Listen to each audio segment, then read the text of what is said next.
যেটা বলতে চাচ্ছিলাম আসিফ ভাইয়া, এই খালেদ সাইফুল্লাহ, সরি, মহিউদ্দিন, রাইট, খালেদ মহিউদ্দিনের সাথে যেই হেফাজতের যেই ওনার নাম ভুলে গেলাম, মামুনুল, ওনার যে ইয়ে হচ্ছে, আসিফ ভাই ওই ভিডিওটা দেখছেন? মহিউদ্দিনের সাথে যে 500 ভিডিও করছে, এটা দেখছেন আপনি? একটা ইন্টারভিউ ছিল আর কি। অল্প একটু দেখছি ভাই, যে জিজিয়া হিলারিয়াস পার্ট আছে আসিফ ভাই, হিলারিয়াস পার্ট মিস করছেন, হিলারিয়াস পার্ট মিস করছেন, বুঝছেন? ওইখানে যে ঢাকা ইউনিভার্সিটির একজন টিচার ছিলেন, ইংরেজির টিচার, বুঝছেন? Well respect to the madam, she is a faculty, সে অবশ্যই শিক্ষিত, সে অবশ্যই একজন ভালো মানুষ, কোনো ইয়ে নেই তার প্রতি, কোনো ধরনের কোনো রাগ ঢাক, nothing, full on respect. But তার একটা কথা বলছে তো হিলারিয়াস লাগছে আসিফ ভাই, সে ভয় কাট দেওয়া ম্যাডামের শাড়ি পরে হুজুরের সামনে বলতেছে আমি ইসলাম পারি।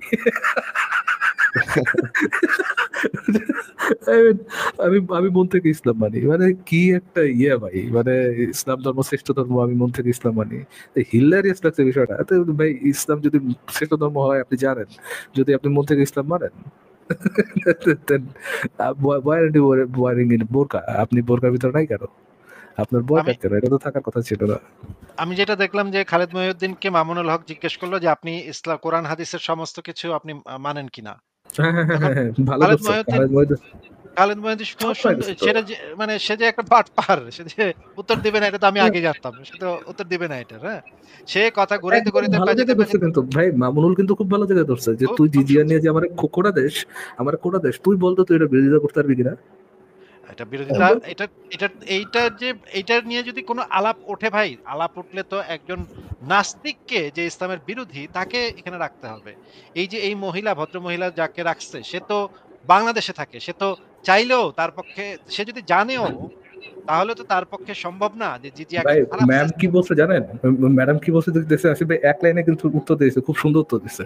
যদি আপনারা দেশে শরিয়া প্রতিষ্ঠা করতে চান, আপনারা দেশটা ভদ্রভাবে করেন, ভালোভাবে করেন, লোকজনের জনমত গঠন করে তারপর করেন, কেওস করে না করে, অন্যকে আক্রমণ না করে, অন্যকে ভয় না দেখে আপনারা এইভাবে শরিয়া কায়েম করেন।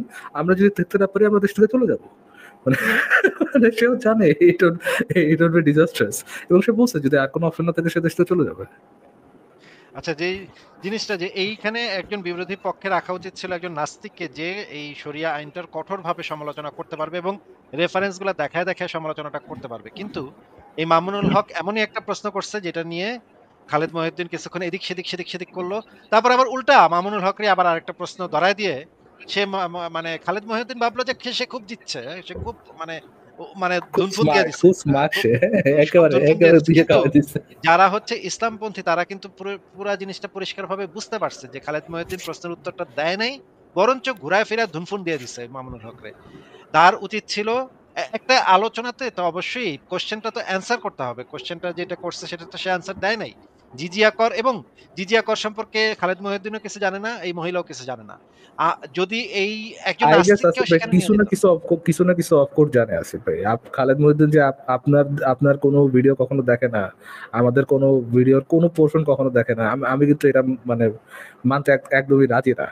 কোনো না কোনো ক্ষেত্রে, ধরেন আমাদের ভিডিও বাদ দেন, কোনো না কোনো ব্যক্তি থেকে তার তো জানার কথা যে জিজিয়া জিনিসটা প্রবলেমেটিক, কিছু না কিছু ক্ষেত্রে তো প্রবলেমেটিক, তার তো জানার কথা।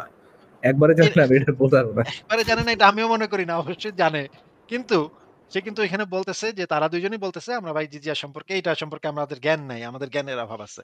কিন্তু যেটা যদি স্ট্রেট তো বলতে হবে, তাই না? এটা তো একটা খারাপ বিধান, এটা তো একটা অবমাননাকর একটা বিধান অমুসলিমদের জন্য। সেই কথাটা তারা বলতে সাহস পাচ্ছে না, কারণ বললে তারা জানে যে তাদের সাথে কি হবে। তাইলে এই ধরনের টক শো করার অর্থটা কি? এই ধরনের টক শো, যেই টক শোতে একজনের উপরে অলরেডি চাপাতির মানে হুমকি চলে আসতেছে, সেই ধরনের টক শো করার অর্থটা কি? এটা তো আমি বুঝি না ভাই। হ্যাঁ, এনজে এক্সটি ভাই, আপনি কি এই বিষয়ে কিছু বলতে চাচ্ছিলেন? বলেন তাহলে। রাইট। তো এই মামুনুল বলল যে সে মানে এই জিজিয়া প্রশ্ন যখন করলো, অবশ্য এটা একটা খালেদ একটা ভালো একটা পয়েন্ট রেজ করছে যে জিজিয়া, এনিহাও। তো এই জিজিয়ার ইয়েটা যখন রেজ করলো, মামুনুল বলল যে অন্যায়ভাবে কারোর ওপর যদি জিজিয়া যদি চাপায় দেওয়া হয়, এমন কিছু বলছিল না ফারাজ ভাই, যে যদি চাপায় দেওয়া হয় তাহলে হচ্ছে এটা ইসলামের দৃষ্টিতে অন্যায় হবে। হ্যাঁ, যদি এরকম স্বার্থের বেশি যে দিতে পারে না, এরকম স্বার্থের বেশি যদি চাপায় দেওয়া। এটা কি সত্যি ভাইয়া? এক্স্যাক্টলি। এখন ভাই দিতে পারে না, ধরেন আপনার ধরেন আপনার সম্পত্তির আপনি 60%, আপনাকে ইয়ে করতে বলবো, দিতে বলবো, আপনি তারপরে কি খায় পরে কোনো মতো বাঁচতে পারবেন? অফকোর্স হয়তো বা বাঁচতে পারবেন। হুম। দিতেই যদি যদি ইয়ে হয়, এটা যদি হয়, হ্যাঁ, এবং এটার বদলে যদি ধরেন তারা তো অনেক ধরনের সুবিধা পাবে না। ইভেন আপনি জিজিয়া নিয়ে কেমনে চলতো, তার নবীর সাহাবারা কেমনে চলাইতো, এটা যদি পড়েন, হ্যাঁ, আপনি ওই স্টেট আপনার যদি ফ্রিও থাকতে দেয়, আপনারা যদি জিজিয়া নাও নেয়, আপনি তারপরেও তো জায়গায় থাকতে যাবেন না। আপনি থার্ড ক্লাস, মূলত হচ্ছে আপনি থার্ড ক্লাস সিটিজেন হয়ে থাকতেছেন। আর জিজিয়ার মূল বিষয়টা কি? বিষয়টা হচ্ছে আপনারা মাইরা ফেলা হইতো, বাট আপনারা মাইরা ফেলা হইতেছে না, এর বদলে আপনার কাছ থেকে ব্লাড মানি নেওয়া হচ্ছে। এই কনসেপ্টে কোন ব্যক্তি যার একটু আত্মসম্মান বোধ আছে সেখানে থাকতে যাবে? আচ্ছা, এনজেড ভাই, আপনি কি জিজিয়া সম্পর্কে আমাদের যে ভিডিওগুলা বা আলোচনাগুলো আছে সেগুলো শুনেছিলেন? ১-২ টা শুনছিলাম ভাইয়া। আচ্ছা, তাহলে আমরা আগে একটু জিজিয়া শব্দটার মানেটা একটু দেখে নেই যে এখানে আসলে জিজিয়া শব্দটার মানেটা কি? আপনি কি আমাদেরকে একটু এই জিনিসটা একটু পড়ে শোনাতে পারবেন? যে এখানে এটা হচ্ছে তাফসিরে জালালাইন থেকে আমি দেখাচ্ছি। এটা একটা বিখ্যাত তাফসির গ্রন্থ। বাংলাদেশের বেশিরভাগ মাদ্রাসাতে এটা একটা পাঠ্যপুস্তক। এখানে কি লেখা আছে একটু যদি পড়ে শোনাতেন। শিওর। জিজিয়া ও খেরাজ। জিজিয়া বলা হয় সে করকে যা কাফেরদের জীবনের বদলে আদায় করা হয়। জিজিয়া শব্দটি যাজা থেকে নিষ্পন্ন, অর্থাৎ তুমি মৃত্যুদণ্ডের উপযুক্ত অধিকারী ব্যক্তি। ওয়াও! কিন্তু তোমাকে এ সুযোগ দেওয়া হচ্ছে যে তোমার উপর এ দণ্ড জারি হচ্ছে না এবং দারুল ইসলামের নিরাপত্তার সঙ্গে অবস্থানের অনুমতি দেওয়া হয়েছে। তোমাকে হত্যাও করা হয়নি এবং তোমাকে গোলামও বানানো হয়নি। যেভাবে মুক্তিপণ আদায় করলে মৃত্যুদণ্ড বাতিল হয়ে যায়, ঠিক তেমনিভাবে জিজিয়া আদায় করলেও হত্যা বিধান কার্যকর হয় না। আচ্ছা, তাহলে আমরা জিজিয়ার সংজ্ঞাটা জানলাম। এখন আমরা আশরাফুল হিদায়া, যে গ্রন্থটা হচ্ছে ইসলামের ফিকহ শাস্ত্র, আশরাফুল হিদায়া গ্রন্থটা থেকে এই গ্রন্থটা বাংলাদেশের বেশিরভাগ মাদ্রাসাতে পড়ানো হয়। চতুর্থ খণ্ড, পৃষ্ঠা নাম্বার 476 থেকে 492। অনেক লম্বা আলোচনা এখানে, জিজিয়া সম্পর্কে অনেক লম্বা আলোচনা করা হয়েছে। এই অংশটুকু কি একটু পড়ে শোনাবেন? লাল কালির অংশটুকু পড়ে শোনাবেন? জি। ইমাম সাফেরি এর দ্বিতীয় দলিল হলো জিজিরা জিজিয়া ওয়াজিব হয় হত্যার পরিবর্তে, অর্থাৎ জিজিয়া প্রদানের কারণে জিম্মি ব্যক্তি মুসলমানের হাতে নিহত হওয়া থেকে রক্ষা পায়। এ কারণে যেসব কাফের হত্যা করা বৈধ নয় তাদের ওপর জিজিয়া আরোপ করা যায় না। আচ্ছা। হ্যাঁ, বলেন। তার জিজিয়া হচ্ছে মানে তাদের জীবনের মূল্য স্বরূপ তাদেরকে এই টাকাটা দিতে হয়। আচ্ছা, আরো দেখি এখানে কি, কি বলা আছে। আরবে মুশরিকদের উপরে জিজিয়া আরোপ করা হয় না। তারা হয়তো ইসলাম গ্রহণ করবে অথবা তাদেরকে হত্যা করা হবে। অনারবি মুশরিকদের উপর জিজিয়া আরোপ করা যাবে কিনা এ নিয়ে মতভেদ রয়েছে। আহনাফের মতে অনারবি মুশরিকদের উপর জিজিয়া আরোপ করা হবে। ইমাম শাফির মত হলো অনারবি মুশরিকদের উপরও জিজিয়া আরোপ করা যাবে না। তারা হয়তো ইসলাম গ্রহণ করবে অথবা তাদেরকে হত্যা করা হবে। এগুলা কি দেখা যাচ্ছে ভাই? জি, আচ্ছা, হিন্দুরা বৌদ্ধরা তো মুশরিক, তাই না? জি। আচ্ছা, ঠিক আছে, আরোপ করি আমরা। এখানে বলা হচ্ছে অনারবি মুশরিকদেরকে গোলাম বানানো সর্বসম্মতক্রমে জায়েজ আছে। তাদের উপর জিজিয়া আরোপ করাও জায়েজ হবে। কারণ গোলাম বানানো এবং জিজিয়া আরোপ একই ধরনের বিষয়। এই কথাটা কি দেখা যাচ্ছে? গোলাম বানানো এবং জিজিয়া আরোপ একই ধরনের বিষয়। জি ভাইয়া।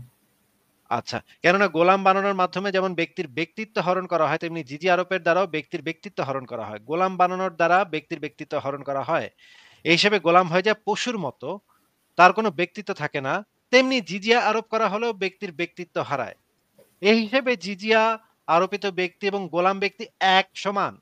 অতএব কাউকে গোলাম বানানো এবং কারো ওপর জিজিয়া আরোপ করা একই কথা। সুতরাং অনারবি মুশরিককে যদি গোলাম বানানো বৈধ হয়, তাহলে তার উপর জিজিয়া আরোপ করাও বৈধ হবে। এই যে এই বক্তব্যটা হচ্ছে যারা আরবের বাইরে মুশরিকদের উপর থেকে জিজিয়া নেওয়া যাবে এটার পক্ষে মত দিছে। মানে এরা হচ্ছে ভালো, এরা ভালো কথা বলছে। ভালো হুম, কথাটাই অপেক্ষাকৃত ভালো কথা বলছে। ইমাম শাফি বলছে কারো মানে মুশরিকদের কাছ থেকে কোনো অবস্থাতেই মানে জিজিয়া নেওয়া যাবে না। তাদেরকে মেরে ফেলতে হবে, ইসলাম কবুল করবে অথবা মেরে ফেলবে। তার কথাটা ভায়োলেন্ট কথা। আর এর জি, কথাটা হচ্ছে অপেক্ষাকৃত ভালো কথা, যেখানে সে বলতেছে, আপনি কিন্তু ভালো করে শুনতেছেন কিনা আমি জানি না এনজেডএক্সটি ভাই। এই জি।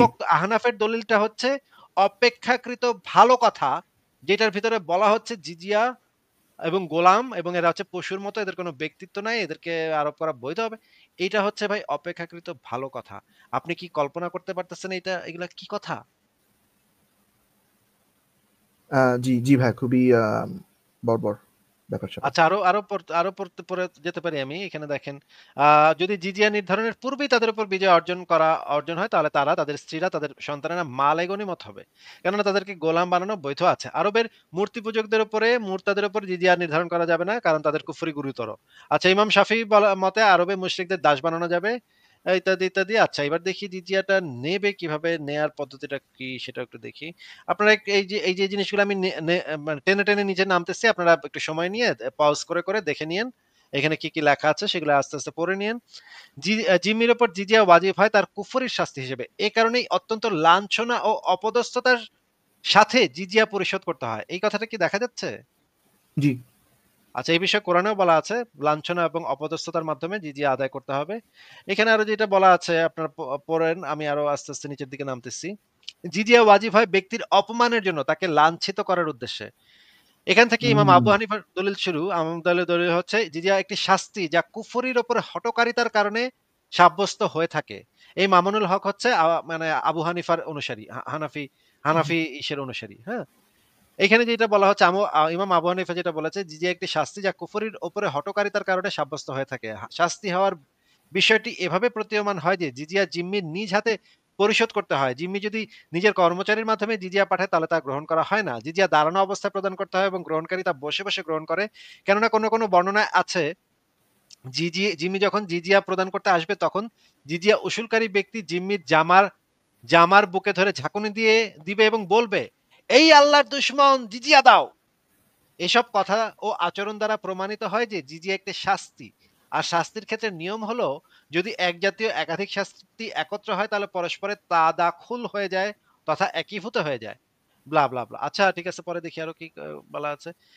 কিংবা এখানে বলা হচ্ছে জিম্মিদের থেকে জিজিয়া উসুল করা হয় তাদের সম্পদ সঞ্চয় করার উদ্দেশ্য নয়, বরং আসল উদ্দেশ্য হচ্ছে জিম্মিদেরকে লাঞ্ছিত করা। মানে এখানে টাকাটা উদ্দেশ্য না।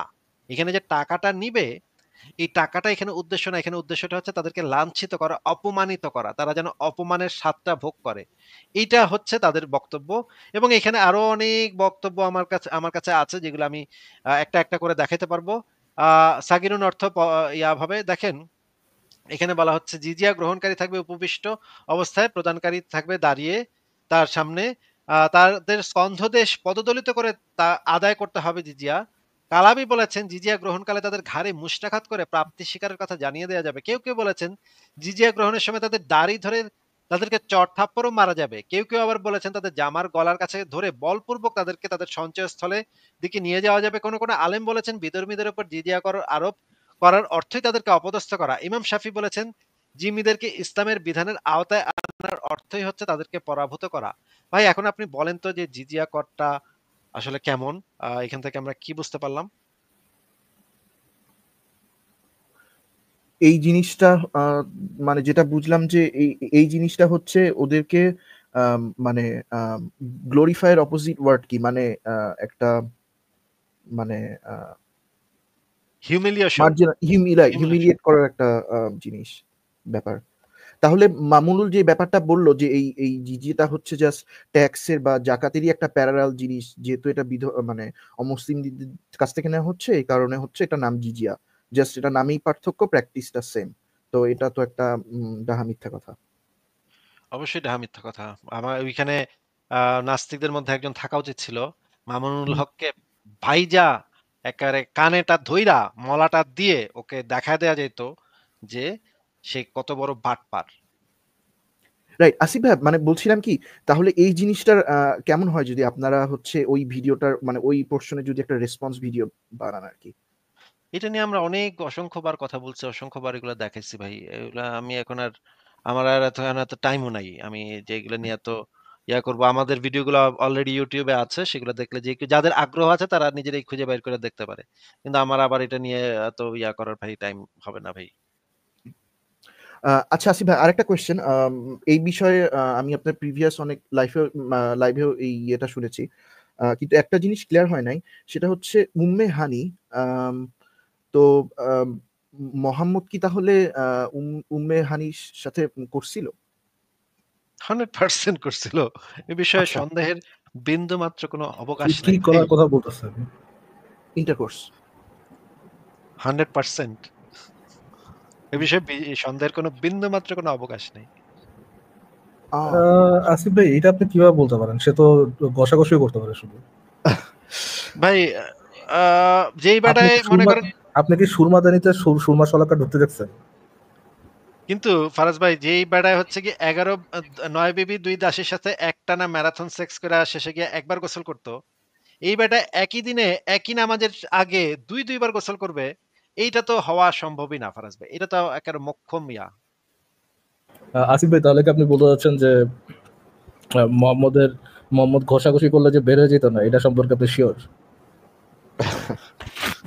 এটা এখন কি বলবো? কিন্তু বলেন, বলেন উত্তর যেটাই দেন করছে, আমাকে। উত্তর ঘষাঘষিও যদি করে থাকে সেটা তো এই যে তাহলে আপনি বললেন যে ইন্টারকোর্স করছে এটা ফর শিওর। দেখছেন আপনি আসিফ ভাই আপনি প্রমাণ ছাড়াই যুক্তি ছাড়াই যে কথা বললেন, দোষারোপ করলেন, এটা কি ঠিক হইলো ভাই? এটা কি একটা মানবিক কাজ করলেন আপনি? আচ্ছা NZXT ভাই আপনি বলেন আপনার যদি কোনো পয়েন্ট থাকে বা কোনো যুক্তি থাকে তাহলে সেটা বলতে পারেন। না ভাই জাস্ট এই জিনিসটা জানার ছিল যে তাহলে আমি এরকম একটা সেকেন্ড ক্যারেক্টার পেলাম আদার দ্যান মারিয়া কিপ্তিয়া যার সাথে সে করছে। আরো অনেকগুলা আছে ভাই, অনেকগুলা আছে ভাই। আপনি আচ্ছা, সংশয়.com একটু ঢুকে বা আল বিদায়া ওয়ান নিহায়া গ্রন্থটার ৫ম খণ্ড, ৬ষ্ঠ খণ্ডটা পইড়েন। অনেক পাবেন। ওরা কি এরকম স্লেভ ছিল? কেউ স্লেভ ছিল, কেউ আ মানে আ একটা বাচ্চা মেয়েকে আবার আ রেপ করারও চেষ্টা করছিল। পরে মেয়েটা মানে চিৎকার চেঁচামেচি করে গালিগালাজ করছে মোহাম্মদকে। ওইটাও পইড়েন, আপনি দেখেন। সংশয়.com এ ঢুকে দেখেন। আচ্ছা, জি। ঠিক ঠিক আছে আসিফ ভাই। থ্যাংক ইউ আজকে মজার। ওকে, ঠিক আছে তাহলে আপনাকে বিদায় জানাচ্ছি। আ ভালো থাকেন।